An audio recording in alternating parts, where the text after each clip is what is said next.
Hi everyone, it's Saturday the 8th of August at 11 o'clock and I thought I would start my Facebook Live video on how to play with brick stitch and metal. So I'll flip the camera around shortly so that you get to see my actual demonstration on using those components, and I'll actually go through and show you how I make a pair of earrings. I'll make one with the metal and brick stitch component in it. So hang on 1 second while I just flip the camera around so you don't get to look at me, and we'll do the demonstration on brick stitch and metal components. And as always, when I'm doing these, please tell me on screen if my hands go out of camera and you don't get to see my actual working, but I will do my best to do that and show you. So one of the things I thought I'd talk about is the difference between brick stitch and peyote stitch.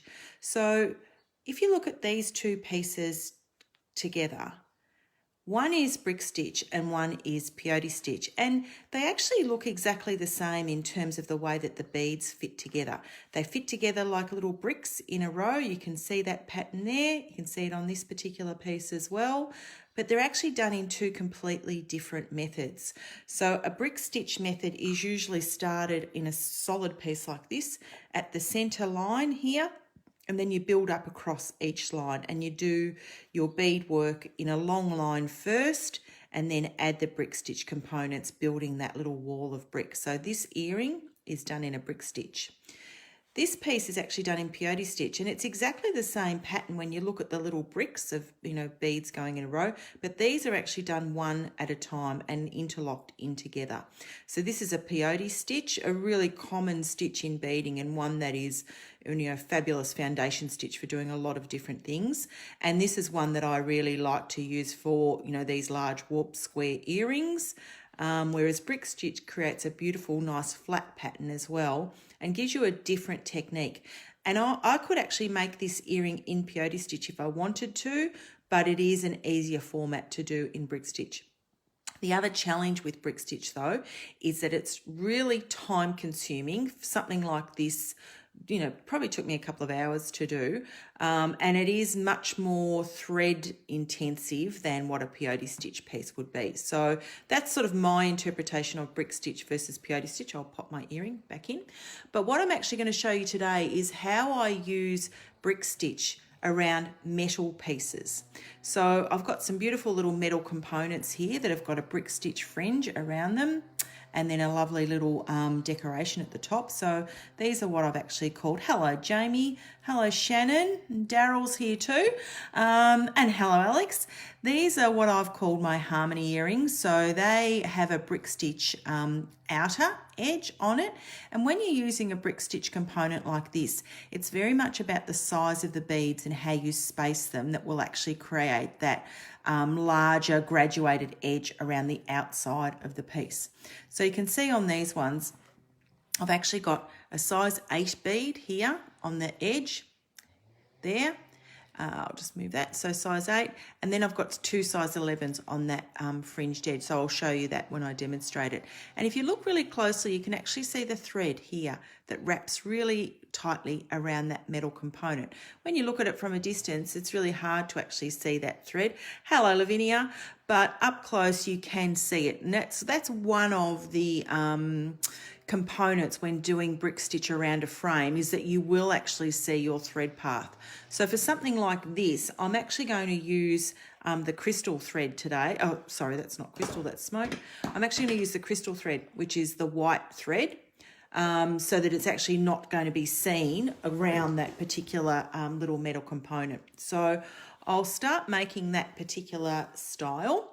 As I said, I have my needle threaded with some crystal thread, so that's the white thread here.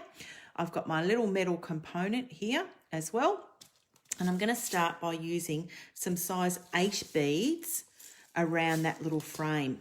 So one of the things that I actually do with it is start off, and this is a stitch that's actually really utilised a lot in doing a bead embroidery edge as well. It's a very similar technique in terms of using that stitch. So Alex, that will make you happy as well.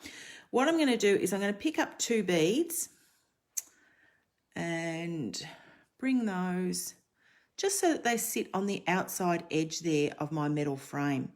And I'm actually then going to come back around through the metal frame like that, so that they're sitting on the outer edge. So you can see them just sitting. And then I'm going to come back up through one of those beads. You can see now, good on you, Alex. You can see now one of those beads has now attached itself to that metal frame. I've gone, my thread is coming on the outside, and I'm now going to pick up another bead. So I'll pick up another bead. I'll go underneath the metal frame, keeping that bead to the outside. Come on, round you go, around the outside. Keeping that bead to the outside there. And then I'm going to go back up through that bead again. And just sort of move my thread work over so that that bead is now sitting with its hole facing outwards on the outside of my metal edge. I will come back and tighten that first bead up when I get around to that point. So in the meantime, I'm just going to hold it with my thumb and forefinger. So again, pick up a bead, come from the outside in, and then come back up through that bead again. You can see here I'm getting to the point at the top of my metal frame. Depending upon the shape that you're actually using, you'll need to select where that next bead will sit. And because this is a point, what I want to try and do is get a point bead. Sorry, I want to try and have a split between the edges, like this one here. You can see the 2 size 8s either side of that point. So that's my aim, is to try and have a size 8 either side of the point on that bead. So again, hi Annie, I'll pick up a bead and I'll go through my metal frame, come back up through the bead again, and just move that. I'll take that bead off for the minute. To move that so that it actually sits like that over the top of the metal frame. So you can see there I've got a bit of a larger thread bridge, but I'll cover that over shortly when I get to the next round. So again, I'm just going to continue doing this stitch all the way around. So it's coming from the outside and going, leaving the bead on the outside of my work there. Come on, round you go. And then what I want to do is go back through that bead, scooch it up right next to this previous bead added, so that it's sitting on the outside of my work like that. So this particular method, this is working on the outside. This can be done on the inside of a frame as well. Hello Jackie, nice to see you here too. It can go on the inside if you wanted to. So what you would do then is to graduate your bead size down so that it becomes a reducing inner circle rather than a increasing outer circle. So what I'm doing is an increasing outer edge rather than a decreasing edge. So I will start with a bigger bead. You might have heard me talk about this before. I love a size 8 bead. I love the fact that they're, a little bit bigger than some of the standard beads that we use. They've got a nice big hole in them, so they're really good to actually put lots of further beads. Hello, Cheryl. Yes, Lavinia, you like my term scooch? That's, just scooch that one over. So there you go. I've just scooched that one up next to the other one there. Hello, Glenda. Nice to see you here too. And as I said, anytime if you need me to move my hands, just let me know. Sometimes the comments will appear on screen, so I have to be mindful to keep my hands away from the comments. So just, tell me. I do this with the camera sitting in front of me, and it's possibly not the best OHS position to be beading in, but, who cares? It's more about, sharing the love of what I do. So I'll take one for the team and just keep on going. So you can see there I've got now, I don't know how many beads are around the edge, 1, 2, 3, 4, 5, 6, 7, 8, 9, 10. I think this particular piece probably has about 30. So you'll have to just bear with me while I get this bit done. But hopefully seeing me repeat this action over and over encourages you to look at some other shapes that you could potentially do a beaded frame around. And as I said at the start, you can see that crystal thread just ever so slightly, and I've got this, pretty blown up to camera. From a distance you can't actually see that, but the crystal thread is a really nice, clean way of actually just sitting in the background on this beadwork. And I know as beaders, a lot of the time we use smoke coloured thread because that does hide in beadwork. Crystal does stand out a little bit more, but I just find for doing something like this, the crystal is a perfect thread just to sit against those metal elements. And these little coloured ones that I'm using here, these diamond shapes, I think I got these off Etsy from somewhere. I'm always on the hunt for different things, whether it's beads or components or, you know, different bits and pieces to use in beadwork. And these little metal shapes, they weren't very expensive. They came in the 4 colours. So of course, you know, I bought all 4 colours, and they were a really nice earring size shape to actually use. And I decided to really try and grow my skill set with brick stitch after I'd bought a couple of patterns off Etsy. And it is a really labour intensive stitch, as I said. So the pair of brick stitch earrings that I made, and I showed those earlier, I'll show them again. When I made them, I finished them and I did a bit of extra on them and put a dangle, etc. That's these particular ones here.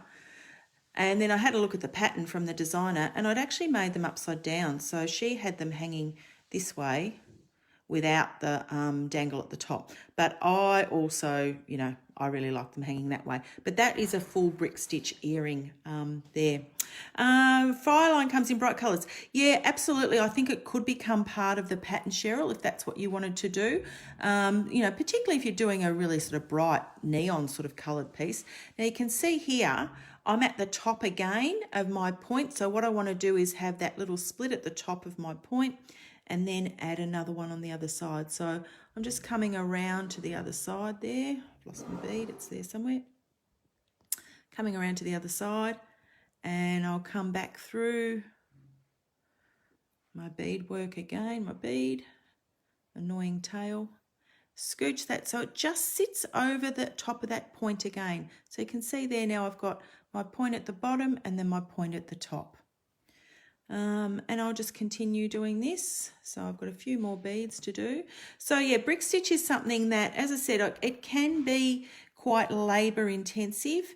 Those who know me as a beader know I'm pretty speedy most of the time, and even I found doing that brick stitch pattern quite time consuming, but you know, I did stick with that and got them done.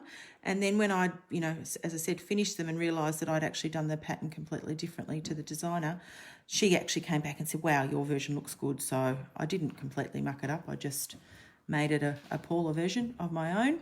So, oh, here comes my little waiter. He's just bought me a cup of tea. He's a good fella. Thank you, Colin. So that's good. That's, you know, for when I'm parched from talking all this whole time.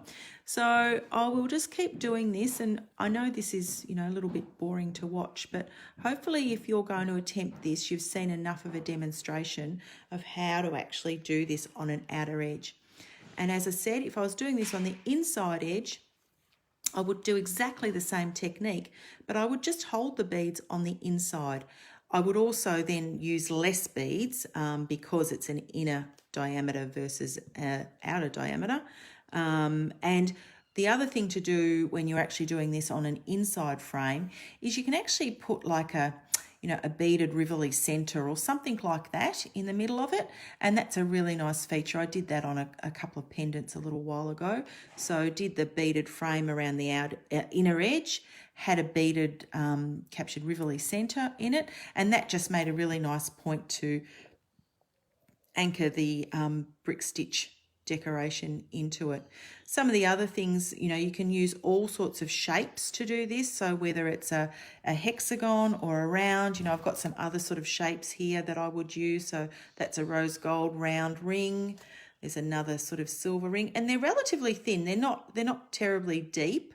They would work really well too to have some brick stitch around them. So it's just a matter of really hunting out what sort of shapes and things there are out there, and then determining whether you wanted to have an inner brick stitch edge or an outer brick stitch edge. Now you can see I'm coming towards my start point here. So I've probably got maybe another 4 beads to add. So I'll just, when I get to that start point, I'm actually going to join my first bead to my last bead with this same method. And that will then give me a nice little thread frame to build the next edge on these brick stitch earrings. So 2 more I reckon I need. And of course I need to make sure that I've got exactly the same beads on both sides as well, which I'm pretty sure that I will have, but I will count them. You know, there's nothing worse than doing that and not counting it. So I'm almost there. So I'm now just going to add in, you can see I've got a bit of a gap there, so I'll just, as again, scooch those over so that they're sitting next to one another. I'll add one more bead in here. And instead of just adding another bead, what I'm going to do is join that to that first bead added there. So I will now come back through that very first bead and come back underneath the beadwork again. And what I want to try and do is make sure that that thread, additional thread that I'm adding here, so you can see there like I've got, if you look really closely, you can see here, there's the 2 threads that have just added in that particular one. Every other little bead has just got 1 thread. So I don't want to go through too many times and have a larger thread added here. I want to just make sure that it's secure. But you can see now, I've now got that outer edge all the way around that particular piece. Okay, I'm just going to count it and make sure. So 2, 4, 6, 8, 10, 12, 14, 15. Let's hope I've got 15 on the other side. 2, 4, 6, 8, oh, sorry, 2, 4, 6, 8, 10, 12, 14. Oh, maybe I haven't. 2, 4, 6, 8, 10, 12, 14 on one side. God, okay.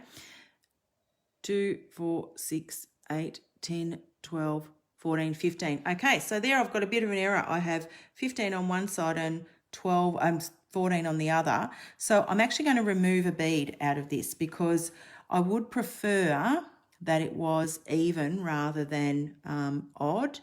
So I'm actually going to go back to that very last bead that I just added. And excuse me while I just rethread my needle. So I've just taken off one now. So I should have now 14 on each side.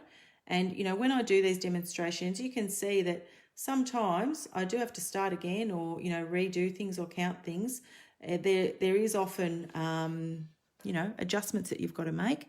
So now I'm going to just go through that first bead added again.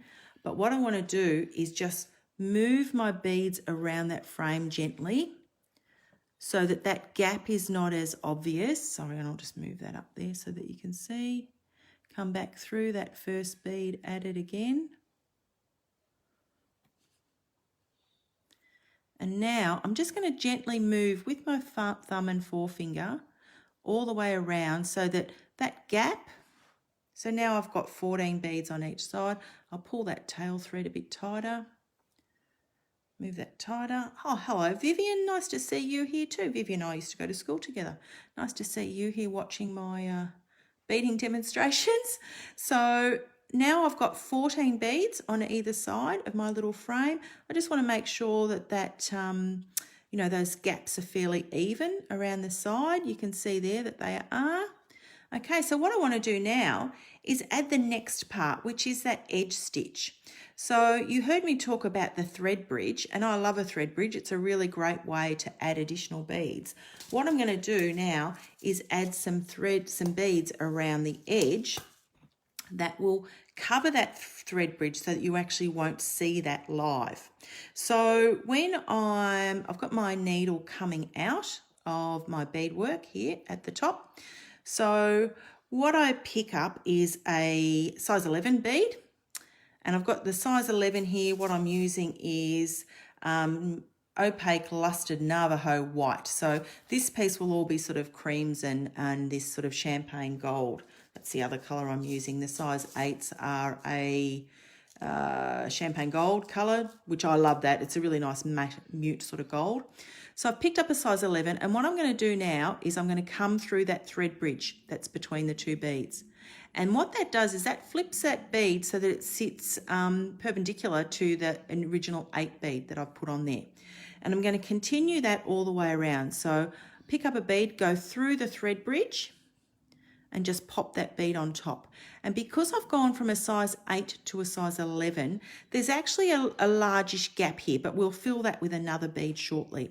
So I'm just going to continue that all the way around. So pick up an 11, go through the thread bridge, pick up an 11, go through the thread bridge. So you can see there it's a pretty easy way. But what it does is it moves the focus from the hole from pointing outwards to the holes actually running then horizontally along the frame. And it means that when you look at this outside edge, you're actually not seeing the holes when the piece is actually finished. So they're a really great way to change the direction of your beads so that they, you know, present a nicer, cleaner face, I suppose, to the finished product.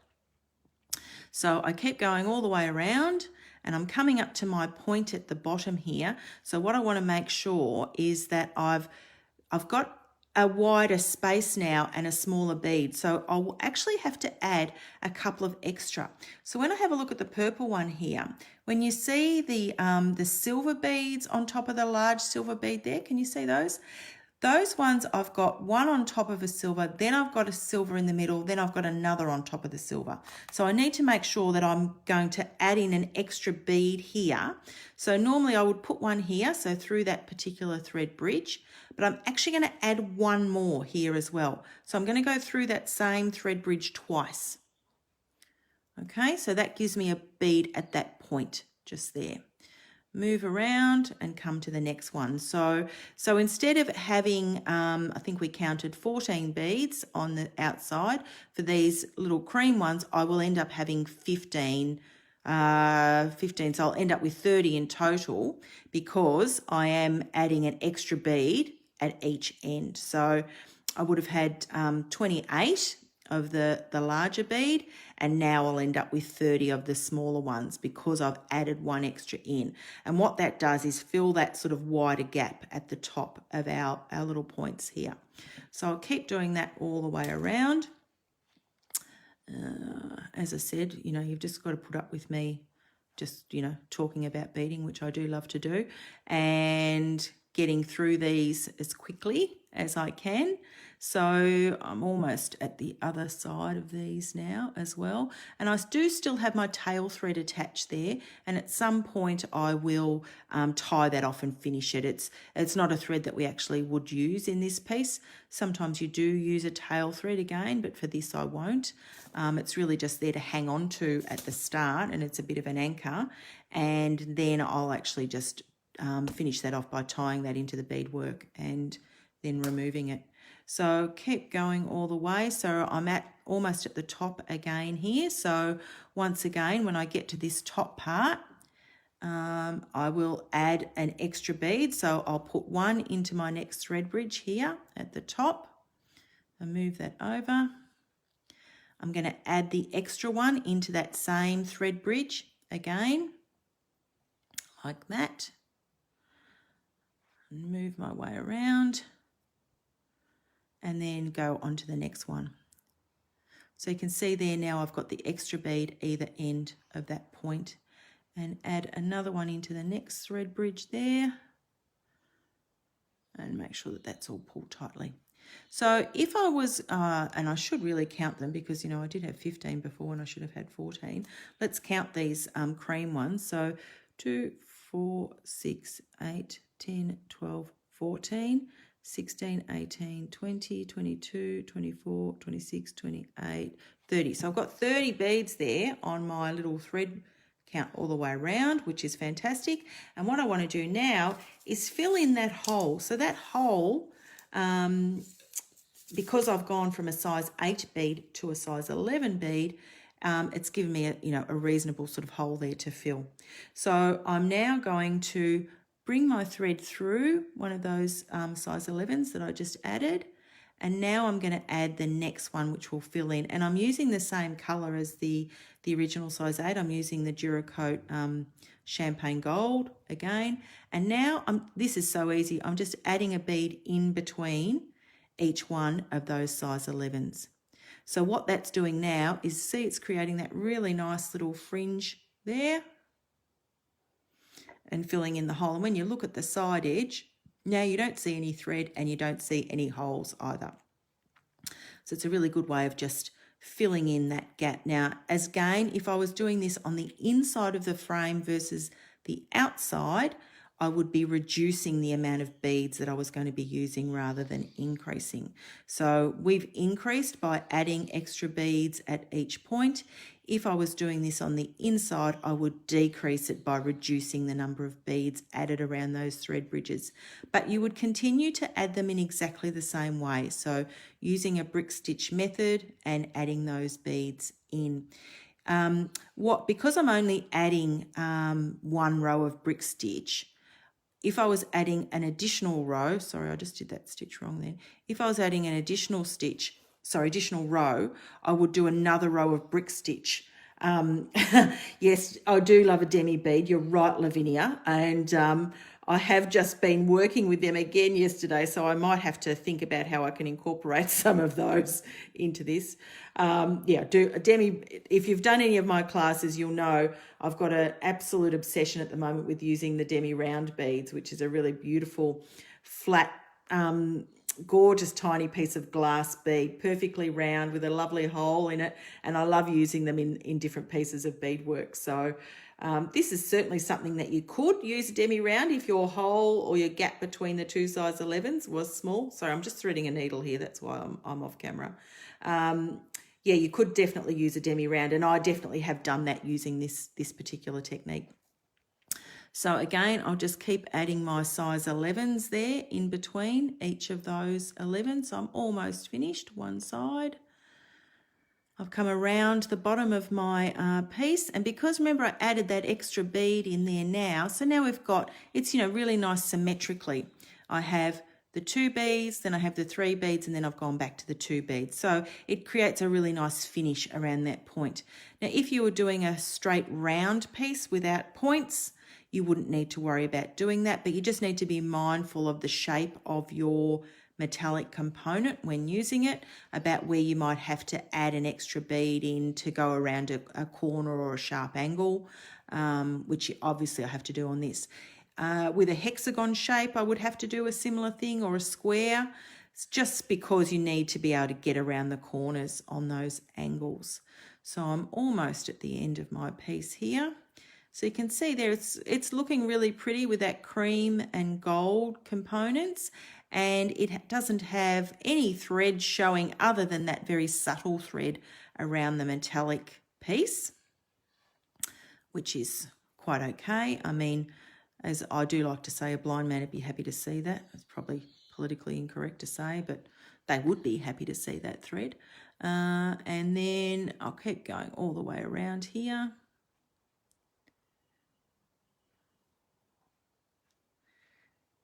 And here I am, back to the start. So I've just run through one of those existing first beads. So you can see in there now, I now have my little edge all the way around my piece like that. Okay, the very faint thread that's on the inside of that metallic frame. And now what I want to do to make this in an earring is actually add some decoration at the top like I've done these ones. So I love doing these little fringe decorations. They're a really pretty way just to finish off a piece. This could be a finished piece if you wanted to now, but I'm actually going to add this and create the second to create that earring look. So what I want to do is just go through my beadwork a couple of times, and I'm changing direction by moving my needle back up to the top part so that I can add some fringing.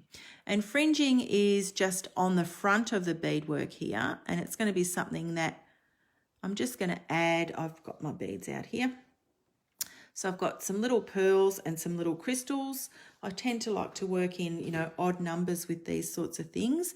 And what I'll do is I will pick up, I've also got some size 15s. Size 15s again in the same colour, the Duracoat Champagne as well. So to do my fringe, I'll pick up a size 11 bead, a little feature bead, and I've got these little gorgeous 4mm bicone crystals in that sort of peachy apricot colour, and then a size 15 bead. And I'm just going to go back through. Sorry, I've started in the wrong space. I'm just going to take that off for a sec. And move my needle a little bit. I'm just going to move down so that I'm coming out of one of these size 8 beads here. and start my fringe from there. That's a bit more secure than the free edge bead at the moment. So again, pick up a size 15, size 11, the 4mm crystal, and then the little size 15 on my needle. And I will skip over that size 15 and go back through the crystal and through the 11 and then back through that size 8. And what that's done now is just add that little bit of fringe decoration on the top there. So I'm going to repeat that by coming through another size 8 bead over the other side here. Again, adding an 11, one of my little 3mm pearls that I've popped here, and then another size 15. And then hello penny, and then thread that back through. So I really just am securing that by going back through a bead each time in that beadwork, and they sort of bunch together and create that really nice fringe. So when you look at the back part of this, and that's the back, you actually can't see any of that beadwork because what I'm using is the holes that are in these bigger beads at the top here to be the base and the foundation for my fringe to be added. So I'll just pull that through. Add another, so a size 11, a little crystal, a size 15 again. Yes, you could definitely use Monty's. You could use anything to decorate the top of this. I mean, a Monty is a great bead because it's got that little metallic frame already in place with the channels to pop the beads in, to pop the thread through. So definitely could use a Monty. And Lavinia, I'm challenging you. You can have a go at doing that. I think that'd be great. So I've just added another one here. So I will continue to use, you know, some of the beads that are already in this fringing as my anchor points. And here's another, hello Heather, nice to see Heather here too. I'll add another little crystal there as well. So I'll skip over the 15, go through the crystal and back through the size 11, and then anchor that again in the beadwork there on the size 8. And if I come back through here again, push my needle through to the front.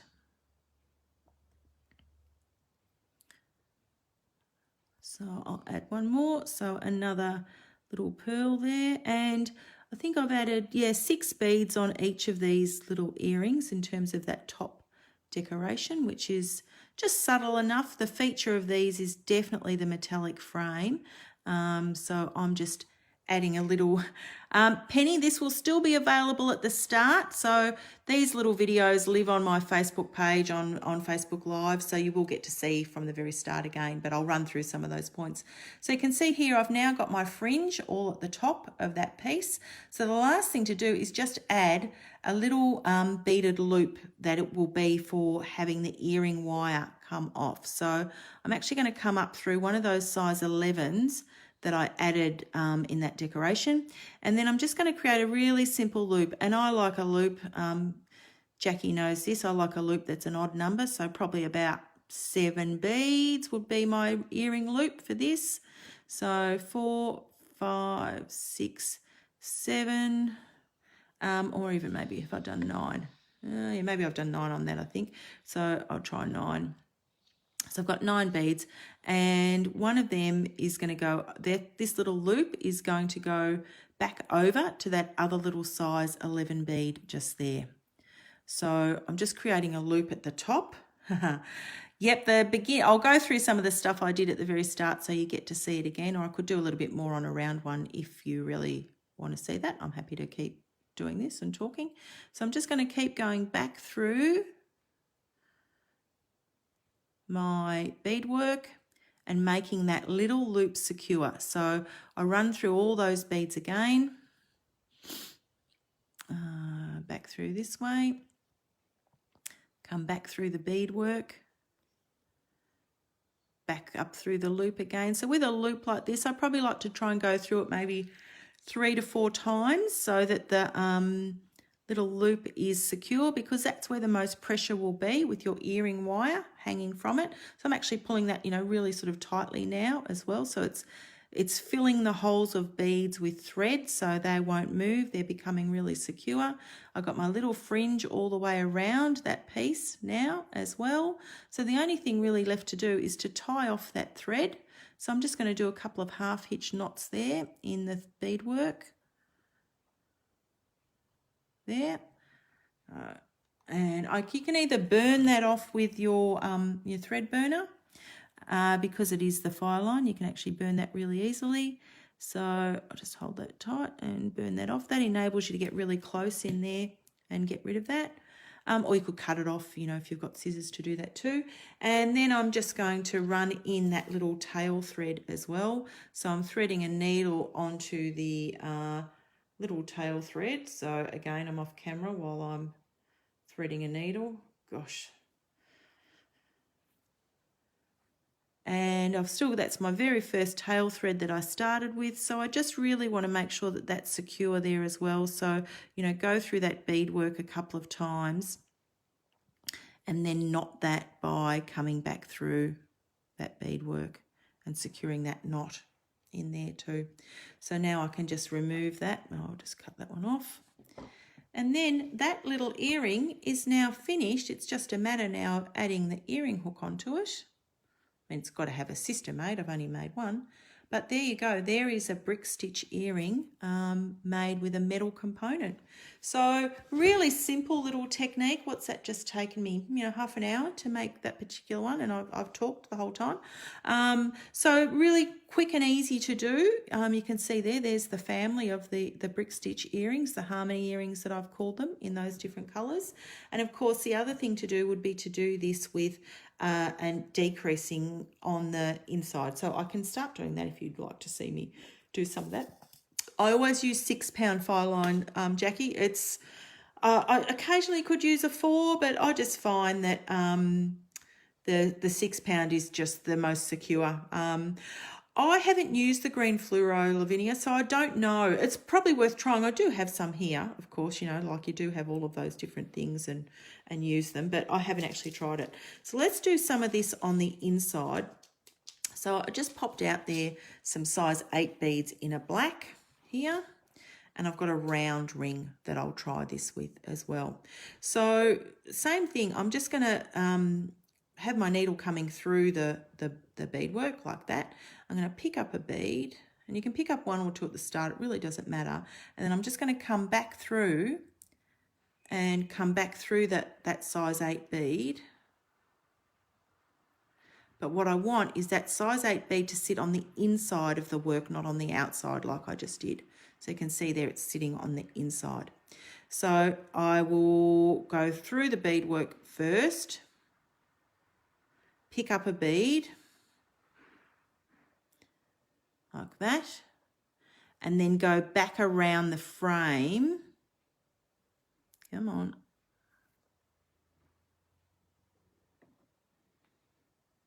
Back around the frame. I really want that bead to sit so that the hole, it's not playing nice with me, so that the hole is against that frame. And this frame could potentially be too skinny. That could be part of my problem. It's not really gripping against that, but I'll keep persisting. And then I'm going to come back through. Oh, it just moved. I'm going to come back through that bead again. Once I get the first couple, it will hold into place. So there, that one's sitting there right. So I'm going to come around the bead, around the frame, and through the center of the beadwork. So you can see there I'm capturing that loop there. Pick up a bead. Want the bead to sit so that the hole is against the frame. Come back out through that frame again, and then back through that beadwork. Definitely, I think it's probably easier to do these on the outside than the inside, but there, that one's worked again too. Bead wrangler. Yeah, I am a little bit of a bead wrangler at the moment. I don't like that. That's a bit ugly at the minute, so I'm just going to start that again. So as I said, when I'm doing anything, you know, sometimes things work perfectly the first time, and then other times you need to have a couple of goes at doing them to get the start of that right. But definitely I think it is easier to work. I can see what I've done there. It's tangled. It is easier to work on the outside. Just doing this quickly now, I can feel that it's easier to hold that on the outside than the inside. but you know, we should challenge ourselves. So, okay, so I've got my bead in the right spot. I'm going to come around my frame like that, come through the center of the frame, and then go through the bead. Needle on the outside. Okay, so now I have two sitting nicely how I want them to sit. So pick up my bead, come through the frame,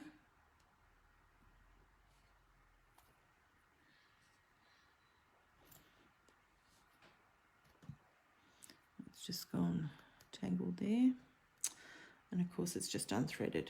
Wouldn't that be the way? Always the way. But at least I've got two in the right spot now.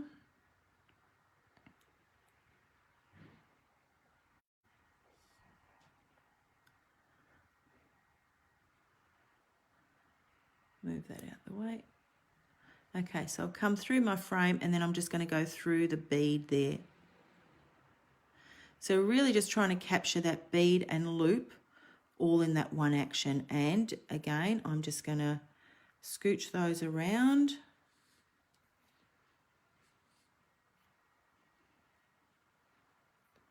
So you can see now, I'm going to take that first one off because that one's completely wrong.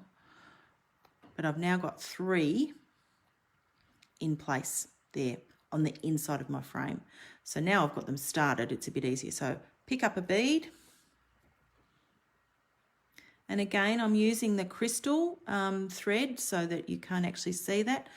See that, pop that bead right in place where I want it to be, go around the frame and then come back through the bead. Oh, look how easy that one was. Pick up a bead. And again, my needle has come unthreaded. My thread's probably a bit short. You really like to work with about, 1.5 meters thread at the start of a project. I've just used the end of another piece, so that's why it continues to come off the needle, but, just trying to be efficient. So again, I'll just hold that bead in place where I want it to be next to my other bead, come back through the frame again, and then come back through that bead. So that is how I would build a inside bead frame. So all the way around, I would continue that. And then you can add other beads off those thread bridges there by either continuing another brick stitch around the center. You could add a rivoli or something in the middle. So I've picked up my bead. I'll pull that down my thread so that it sits next to the other bead there. I'll pull my needle around the frame and then go through that bead again. And that's now hold that in place. So pick up a bead, hold it with my thumb next to that other bead just there, and then go around the frame and through that bead. So you can see there that little bridge is, the little thread frame is working really well around that metal. So I won't bore you with continuing to do that. I'll work on that this afternoon and show you that a little bit later on. But as I said at the start, brick stitch is something that I attempted with this particular pair of earrings a little while ago. And brick stitch and peyote stitch are very, very similar in that the beads all go the same way, like a little set of bricks. But peyote, they click in and out of place. And brick stitch, you actually work from the center upwards. So when I made these earrings, I started at this bead here and built that long strip right down the center and then did the pattern of brick stitch beads all over each side. So worked down one side, worked up the other, then moved my thread over here and then completed the other side of them. I then added the dangle on the top, etc. to them. And then when I checked the pattern with the designer, I've actually made these upside down. Her way of doing them was actually this way. But I didn't even look at the picture once I'd made them. I just made them that way. So I've made them a longer version with a dangle. And then if I was doing a peyote stitch, this is a peyote stitch here in the warp square work. So you can see here the beads go exactly the same way, but they're done with peyote, which is just clicking in and out of those beads. Oh, thanks, Ellie. It's a passion of mine. I love to work with all sorts of shapes and sizes of beads. So you can see here, brick stitch and peyote, they look very similar in terms of the finished product, but they're very different in the way that you actually conduct either of those. And this little simple technique that we've just done here today is a variation of brick stitch with just that lovely little edge and then the other bits and pieces that have put on that. So I'm just going to flip the camera around So I hope everybody enjoyed seeing that little Facebook Live demonstration today. I love to do these, so pretty much once a month I'll do a demonstration like this on a particular project. My next one is on the second Saturday of September, and I'm going to do a demonstration on using found objects in beadwork. So if you've ever got suggestions of things you'd like me to do a demonstration on, by all means just let me know. I'm happy to explore and do those. So thanks so much to Cheryl Burns, who gave me the suggestion for brick stitch and for our next session on using found objects. So that's where I'll show you how I've used things like brooches and bits and pieces from op shops to include in them. And yes, those earrings are for sale, Gail. They're called my Harmony earrings that actually are on the website. So in the 4 different colorways, the purple, coral, the cream and green. And yeah, hope you enjoyed that session, and I look forward to seeing you all again soon. Thanks for that. Bye-bye.